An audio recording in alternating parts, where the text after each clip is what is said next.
লেবাননে ইসরায়েলি হামলা বন্ধ না হলে যুক্তরাষ্ট্রের সঙ্গে কোনো আলোচনা নয়। ইরানের এমন হুমকির পরপরই মার্কিন গণমাধ্যম এক্সিওসের খবর, ইসরায়েলের প্রধানমন্ত্রী বেনিয়ামিন নেতানিয়াহুকে ফোনে কড়া ভাষায় শাসিয়েছেন ট্রাম্প। গালমন্দ করে লেবাননে হামলা বন্ধের নির্দেশ দিয়েছেন তিনি। কিন্তু শুনতে কি খটকা লাগছে না এই খবর? প্রশ্ন জাগছে না, সত্যিই কি প্রিয় ভাজন নেতানিয়াহুকে গালমন্দ করেছেন ট্রাম্প, নাকি এর পেছনে লুকিয়ে আছে ভিন্ন কিছু? গালমন্দের গল্প ফেদে ইরানকে বোকা বানাতে কোনো ফন্দি আটছে না তো এই দুই নেতা? চলুন বোঝার চেষ্টা করি। সঙ্গে আছি তামান্না খন্দকার। দুই কর্মকর্তার বরাত দিয়ে মার্কিন খ্যাতনামা গণমাধ্যম এক্সিওসের দাবি, লেবাননে সামরিক অভিযান বৃদ্ধি করায় নেতানিয়াহুর ওপর চরম ক্ষুব্ধ হয়েছেন ট্রাম্প। এতটাই ক্ষুব্ধ যে নেতানিয়াহুকে বদ্ধ উন্মাদ বলে গালিগালাজ করেছেন। ট্রাম্প নেতানিয়াহুর সম্পর্ক ফাটলের এমন খবরে অনেকে খুশি হলেও বাস্তবতা সম্পূর্ণ ভিন্ন। এ ঘটনার পরও দক্ষিণ লেবাননের আল মারওয়ানিয়া শহরে হামলা চালিয়ে 6 জনকে হত্যা করেছে ইসরায়েল। তাছাড়া পূর্বেও এমন গালমন্দের গল্প শোনা গিয়েছে। 2024 সালে তৎকালীন মার্কিন প্রেসিডেন্ট জো বাইডেনের সময় এক্সিওস দাবি করেছিল গাজায় হত্যাযজ্ঞ চালানোয় নেতানিয়াহুর উপর ধৈর্য হারিয়ে ফেলেছেন বাইডেন। কিন্তু বাস্তবে পুরো সময় জুড়ে নেতানিয়াহুকে সমর্থন দিয়ে গেছেন তিনি। মূলত সে সময় ব্যাপক সমালোচনা থেকে বাঁচতেই এ মিথ্যা গল্প রটিয়েছিল বাইডেন সরকার। দ্বিতীয় মেয়াদে ট্রাম্প ক্ষমতায় আসার পরও যার পুনরাবৃত্তি চলছে। এর মধ্যেই বেশ কয়েকবার নেতানিয়াহুর সঙ্গে ট্রাম্পের মতো বিরোধের কথা শোনা গিয়েছে, কিন্তু বাস্তবে ইসরায়েলের প্রতি মার্কিন নীতিতে কোনো পরিবর্তন আসেনি।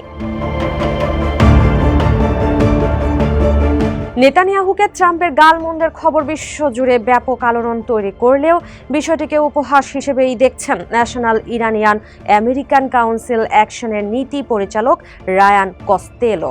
এই বিশ্লেষকের মতে আসল গুরুত্বপূর্ণ বিষয় হলো বাস্তবে কি ঘটছে সেটি। নেতারা ব্যক্তিগতভাবে কি বলছেন তার চেয়ে নীতিগত সিদ্ধান্ত অনেক বেশি গুরুত্বপূর্ণ। যুক্তরাষ্ট্রভিত্তিক মানবাধিকার সংগঠন DAWN এর অ্যাডভোকেসি ম্যানেজার ইসাবেল হেইসলিপো একই সুরে কথা বলেছেন। তিনি বলেন, ট্রাম্প নেতানিয়াহুকে ধমক দিয়েছেন এমন খবর প্রকাশিত হলেও বাস্তবে মার্কিন নীতি এখনও ইসরায়েলের স্বার্থের সঙ্গে সামঞ্জস্যপূর্ণ। এই গল্পে ট্রাম্পকে এমন একজন শক্তিশালী নেতা হিসেবে দেখানো হয়েছে যিনি ফোন করে নেতানিয়াহুকে ধমক দেন, কিন্তু বাস্তব ফলাফল সেই গল্পের সঙ্গে মেলে না, কারণ শেষ পর্যন্ত নেতানিয়াহু যা চান সেটিই হচ্ছে। ইরান যুদ্ধ নিয়ে সত্যি বেশ বেকায়দায় পড়েছেন ট্রাম্প। জীবনযাত্রার ব্যয় বেড়ে যাওয়ায় বিশ্বজুড়েই সমালোচিত হচ্ছেন তিনি। নিজ দেশেও চাপ বাড়ছে, ধস নেমেছে জনপ্রিয়তায়। আসন্ন মধ্যবর্তী নির্বাচনে যা বুমেরাং হয়ে দাঁড়াতে পারে, কেননা সমালোচকদের অভিযোগ ট্রাম্পকে এ যুদ্ধে ফাঁসিয়েছেন নেতানিয়াহু, যেখানে ওয়াশিংটনের কোনো স্বার্থ নেই। এত সব সমালোচনা থেকে মুখ রক্ষা করতেই নেতানিয়াহুকে গালমন্দ করার গল্প ফাঁদা হয়েছে বলে মনে করেন সেন্টার ফর ইন্টারন্যাশনাল পলিসির জ্যেষ্ঠ গবেষক নেগার মোর্তাজাভি। এই বিশ্লেষকের ভাষ্য, ট্রাম্প নেতানিয়াহু বিরোধের খবর ফাঁস করার উদ্দেশ্য ট্রাম্পকে ইসরায়েলের বিরুদ্ধে কঠোর অবস্থানে থাকা নেতা হিসেবে তুলে ধরা, যাতে জনগণকে বোঝানো যায় আমরা ইসরায়েলের উপর খুবই রাগান্বিত, আমরা তাদের ধমক দিচ্ছি, সমালোচনা করছি। কিন্তু বাস্তবে পরিস্থিতি কতটা বদলাচ্ছে? যুক্তরাষ্ট্রের সহায়তা ছাড়া কি গাজা ও লেবাননে যুদ্ধ করতে পারত ইসরায়েল? বিশ্লেষকদের মতে যুক্তরাষ্ট্রের সমর্থন ছাড়া লেবানন কিংবা গাজায় ইসরায়েলের এসব অভিযান সম্ভব হতো না, কেননা গাজা যুদ্ধে প্রায় $25 বিলিয়ন সামরিক সহায়তা দিয়েছে ওয়াশিংটন। ইরানের পাল্টা হামলা প্রতিহত করতেও তেল আবিবকে সহায়তা করেছে যুক্তরাষ্ট্র। এর বাইরে জাতিসংঘ নিরাপত্তা পরিষদেও ইসরায়েলকে সমর্থন দিয়ে যাচ্ছে দেশটি। অথচ বাইডেন ও ট্রাম্প প্রশাসন দুই সময়েই নেতানিয়াহুর সঙ্গে সম্পর্ক খারাপের খবর রটানো হয়েছে, যদিও প্রকাশ্যে নেতানিয়াহুর প্রশংসাই শোনা গেছে ট্রাম্পের মুখে। গত ডিসেম্বরেও নেতানিয়াহুকে নায়ক বলে প্রশংসা করেছেন ট্রাম্প, বলেছেন আমরা আপনাদের সঙ্গে আছি এবং ভবিষ্যতেও থাকব।